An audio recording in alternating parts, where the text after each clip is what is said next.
오늘 말씀의 제목은 주가 오실 길은 곧은 길이다 라는 말씀의 제목으로 함께 말씀을 나눠보고자 합니다. 세례 요한의 정체성은 예비하는 자, 준비하는 자라고 할 수 있습니다. 예수 그리스도가 오실 길, 주님이 오시는 그 길을 예비하는 자였다. 무엇을 예비하였는가라고 했을 때 두 가지로 얘기할 수 있습니다. 그 첫 번째는 바로 하나님 나라의 임재를 예비하는 자였다라는 것이죠. 주님의 오실 그 나라, 그 하나님 나라, 천국을 예비하는 자였다. 오늘 본문의 1절과 2절에 이렇게 기록되어 있습니다. 그때에 세례 요한이 이르러 유대 광야에서 전파하여 말하되 회개하라, 천국에 가까이 왔느니라. 세례 요한의 첫 번째 외침은 천국이 가까이 왔다, 하나님 나라가 도래할 것이다, 하나님 나라를 예비해야 한다라는 이야기였습니다. 두 번째는 주님의 길, 주님이 오실 길을 우리는 예비해야 한다는 것입니다. 오늘 본문의 말씀 3절에 이렇게 기록되어 있습니다. 그는 선지자 이사야를 통하여 말씀하신 자라. 일러스되 광야에 외치는 자의 소리가 있어 이르되 너희는 주의 길을 준비하라, 그가 오실 길을 곧게 하라 하였느니라. 너희는 주의 길을 준비하라. 주님이 오실 길, 바로 그 주의 길을 예비하는 자가 세례 요한이었다. 따라서 세례 요한은 예비하는 자의 정체성을 가지고 있는데, 먼저는 하나님의 나라 천국을 예비하는 자였고, 또한 주님이 오실 그 길, 주가 오실 길을 준비하는 자였다라고 할 수 있습니다. 그런데 여기서 세례 요한은 주님의 오실 길, 그 주의 길을 준비하는데 그 길이 어떤 것이냐라고 이야기합니다. 3절 후반절에 보면 너희는 주의 길을 준비하라, 그가 오실 길을 곧게 하라고 이야기하고 있죠. 주님의 길을 예배하는데 그 주님이 오실 길의 특성을 이렇게 표현합니다. 그의 길은 곧은 길이다 라고 설명하고 있다라는 것입니다. 그냥 주님의 길을 준비하라 라고 하면 될 것을 세례 요한은 특별히 그 주님이 오실 길에 대한 특별한 어떤 모습을 얘기하는데, 그 길은 아주 고른 길이다라는 것입니다. 그렇다면 왜 곧은 주님의 길을 준비하라고 하였을까? 그 첫 번째는 예수님은 스스로 길이시기 때문입니다. 여러분, 예수님이 어떤 분이십니까? 예수님은 온전하고 완전하시고 정직하신 분이시죠. 그 표현을 곧은 길로 이야기하는 것입니다. 예수님은 그 자체가 길이십니다. 요한복음 14장 6절의 말씀대로 예수께서 이르시되 내가 곧 길이요 진리요 생명이니 나로 말미암지 않고는 아버지께로 올 자가 없느니라 라고 말씀하고 계십니다. 예수님은 스스로 길이십니다. 길 자체이시죠. 그 이야기는 우리가 예수님을 보고 예수님의 삶을 따라서 예수님처럼 사는 자들이 되어야 한다라는 것입니다. 그때 우리가 그리스도인이 되는 것이죠. 예수님이 길이라면 그 길대로 따라서 살아야 되고, 그 길대로 우리가 그 삶을 살아갈 때 참된 하나님의 자녀 그리스도인이 되는 것이다. 따라서 예수님의 길은 그 자체가 바르고 온전하고 곧아야 합니다. 예수님께서 그렇게 사셨고 이미 예수님이 그런 분이시죠. 예수님은 하나님이십니다. 하나님이 어떤 분이십니까? 내가 온전하니 너희도 온전하라고 말씀하셨고, 또한 히브리서 4장 15절에 이렇게 기록되어 있습니다. 우리에게 있는 대제사장은 우리의 연약함을 동정하지 못하시리가 아니요 모든 일에 우리와 똑같이 시험을 받으신 이로되 죄는 없으시다라고 기록하고 있습니다. 구약에서 하나님께서, 예수 그리스도가 하나님이시라면 그 하나님께서 내가 온전하니 너희도 온전하라고 말씀하신 것처럼, 히브리서 4장 15절에서 예수님께서 내가 시험을 받지만 나는 죄가 없는 자다라고 말씀하신 것처럼, 여러분, 예수님은요 죄가 없으신 분이시고요, 가장 온전하고 완전하고 정직하신 분이십니다. 순결하신 분이시죠. 그 표현을 세례 요한은 곧은 길이라고 표현한 것입니다. 요한복음 8장 4절에서 9절 말씀에 보면 예수님 앞에 가늠한 여인을 데리고 옵니다. 모세의 율법대로라면 돌로 쳐서 그 여인을 죽여야 되죠. 그런데 예수님께서 이렇게 말씀하십니다. 7절에 너희 중에 죄 없는 자가 먼저 돌로 쳐라. 그러나 성경은 아무도 돌로 그에게 정죄하지 못합니다. 예수님은 그 여인에게 돌을 칠 수 있지만 그렇게 하지 않으시지요. 죄가 없으신 분입니다. 히브리서 4장 15절의 말씀대로 온전하신 분이시지만 여러분, 예수님이 온전하신 것은 율법으로만 온전하신 분이 아니십니다. 율법으로만 완전하신 분이 아니에요. 그분의 사랑과 긍휼, 자비를 베푸시는데도 그분은 고드시고 정직하시며 완전하신 분이십니다. 그 여인을 향해서 율법으로만 완전하신 것을 지킨 것이 아니라 그 사랑과 긍휼을 베푸는데도 예수님은 완전하셨죠. 그래서 11절에 뭐라고 말씀하십니까? 나도 너를 정죄하지 아니하노니 가서 다시는 죄를 범하지 마라. 예수님은 정죄하실 수 있는 분이시지만 그렇게 하지 않겠다라고 말씀하십니다. 이런 분이기 때문에 우리는 예수님을 쫓고 따르며 닮아가야 합니다. 한참 교회가 비난과 욕을 먹습니다. 이 코로나 때문에도 참으로 교회가 어려움을 겪고 있죠. 사람들이 많은 비난과 욕을 합니다. 그럼에도 불구하고 때때로 교회에 이렇게 우리가 힘들고 어렵게 세상으로부터 비난을 받고 풍파를 받고 있는데도 새 가족들이 옵니다. 그 모습을 보면서 한 성도가 의아해하고 이상하게 생각합니다. 이해가 되지 않는다. 교회가 이렇게 비난을 받고 욕을 받는데 왜 새 신자가 올까? 그때 한 장로님께서 이런 말씀을 하십니다. 여전히 우리는 죄가 많고 교회도 이 땅에 서 있기 때문에 문제는 많아요. 하지만 죄가 없으시고 완전하시고 정직하신 그 예수 그리스도를 보고 사람들은 오는 것이지요. 여러분이 사역하고 봉사할 때 무엇이라 얘기합니까? 사역과 봉사 열심히 하는데 사람들하고 비교하고요, 세상적인 생각으로 할 때 억울하기도 하고 괜히 내가 희생하는 것 같기도 하고, 그때마다 저희들이 이렇게 권면을 드립니다. 사람 보고 하지 마시고요, 세상 보고 하지 마시고요, 하나님 보고 하십시오. 그것이 정답 아니겠습니까?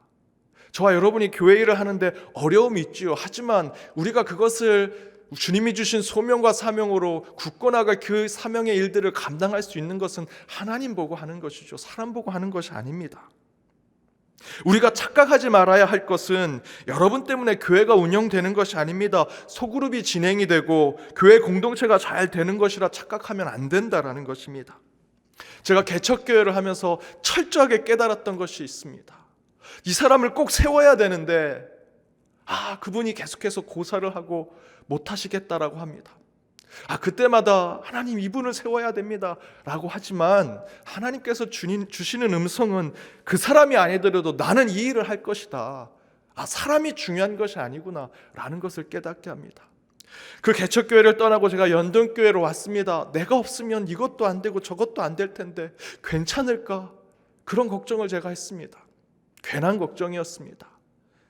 제가 없어도요, 하나님이 다 일하십니다. 하나님은 누군가를 통해서 그 일을 하시지요. 저 때문에, 여러분 때문에 교회가 운영되고 새 신자가 오고 예배가 드려진다 착각하지 마십시오. 그런 이유는 될 수 없습니다. 그 예배가 진행이 되고 새 신자가 몰려오고 교회가 제대로 설 수 있는 것은 그 하나님께서 우리 예수 그리스도가 온전하고 고드시며 바르신 분이기 때문에 그렇게 되는 것입니다. 예수님은 길이십니다. 예수님이 길이시다라는 이 의미는 이런 의미이다. 예수님은 온전하시고 정직하시며 완전하신 분이시다. 우리는 그저 굽어지고 헤어지고 부러졌지만 곱고 바르고 온전하신 주님께서 굽어지고 헤어지고 부러진 우리를 사용하셔서 참된 주님의 자녀로 세우시는 것, 그것이 신앙입니다. 우리는 그것을 고백하는 자들이 되어야 합니다.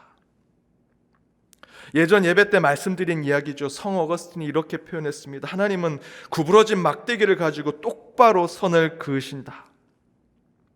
여러분, 저와 여러분은 구부러진 막대기죠. 때로는 부러진 막대기로 있습니다. 그러나 곱고 정직하신 예수님은 그 구부러진 막대기와 같은 저와 여러분을 사용하셔서 고든 선을 그리시는 분이십니다. 우리도 세례 요한처럼 그런 고든 길 대신 예수님을 소망하고 기다리면서 더욱 주님이 원하시는 그리스도인의 삶을 사는 자들이 되어야 할 것입니다. 두 번째는 우리는 길을 닮아가야 하기 때문이다라는 것입니다. 저와 여러분은 그 길을 닮아가야 하기 때문에 그 고든 길로 오신 예수 그리스도를 쫓아가야 한다라는 것이죠. 현자와 제자가 길을 걷다가 종이 뭉치를 발견했습니다.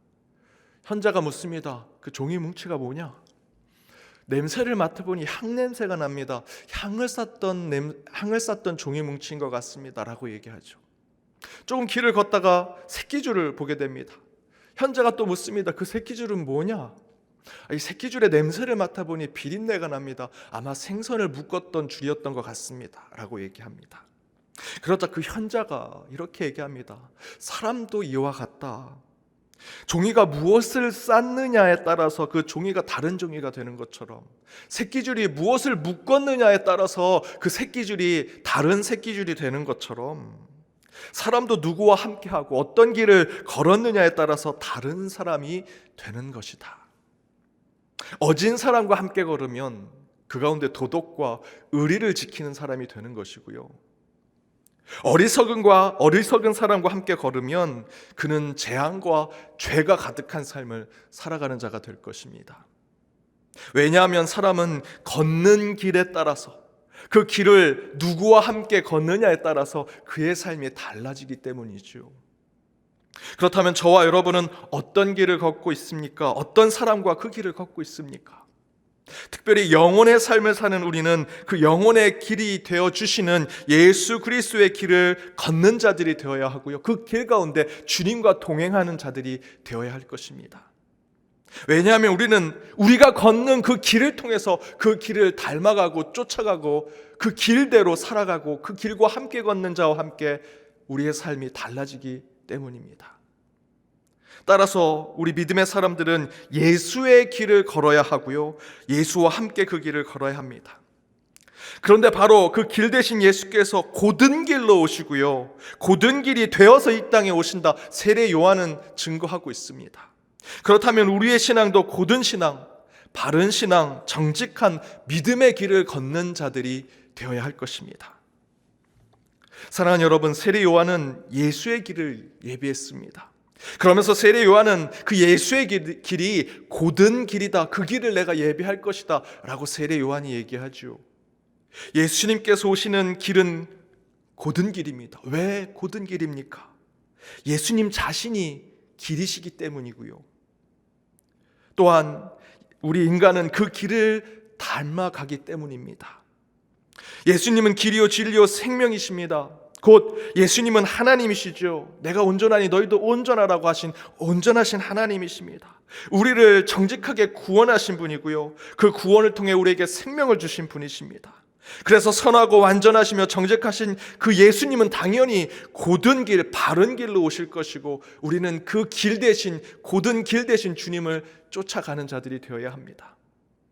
또한 우리 인간은 그 길을 닮아가야 합니다.